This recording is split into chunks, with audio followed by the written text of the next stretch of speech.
société est assise sur des valeurs par rapport à son histoire, ses croyances. Mais qu'entend-on réellement par valeur? Par valeur, nous entendons les qualités morales qui vont régir notre comportement au sein de la société, au sein de la culture, au sein de la famille et même en nous-mêmes, celles qui vont nous permettre de nous sentir comme appartenant à un groupe, appartenant à une société et même au sein de notre travail par exemple. La société gabonaise, depuis sa fondation, est dépositaire de ses valeurs traditionnelles, morales, sociales et religieuses. Mais celles-ci tendent à régresser aujourd'hui. Par exemple, la salutation matinale est devenue une pratique de moins en moins observée. Je disais que c'était un problème d'éducation. Vous voyez, si vous avez vos enfants à la maison, quand ils partent de la maison pour le dehors, avant de quitter la maison, il doit d'abord vous dire bonjour. Céder sa chaise aux personnes vulnérables dans un espace public devient rare. Le respect semble avoir disparu. La question des valeurs, c'est on va dire, un débat qui oppose les anciennes générations aux jeunes générations.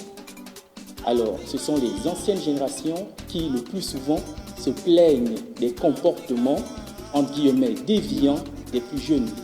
D'où le débat sur la perte des valeurs, parce que les anciens ne se reconnaissent pas dans les comportements des plus jeunes. Comment en sommes-nous arrivés là? Nous remarquons en premier que la famille, la structure familiale n'est plus la même. On a par exemple aujourd'hui beaucoup plus qu'avant des familles monoparentales où les enfants sont éduqués uniquement par le père ou uniquement par la mère, élevés par la nounou. Prétendre que les réseaux sociaux sont responsables de la perte des valeurs au Gabon, c'est reconnaître qu'ils sont devenus le facteur structurant des rapports sociaux et le principe organisateur de la vie sociale. Nous connaissons bien pourtant le rôle des deux institutions majeures qui sont la famille et l'État. Peut-on parler de conflit générationnel? Les anciens voudraient bien que avant soit toujours aujourd'hui. Les anciennes valeurs rentrent en conflit avec les nouvelles valeurs et donc il y a l'une qui est plus audible que l'autre. D'où cette question effectivement de perte de valeur. Si perte de valeur il y a, comment faire pour renverser la tendance aujourd'hui? Que l'on ramène le Gabon à ce qui a été sa force dans l'éducation culturelle, familiale et religieuse.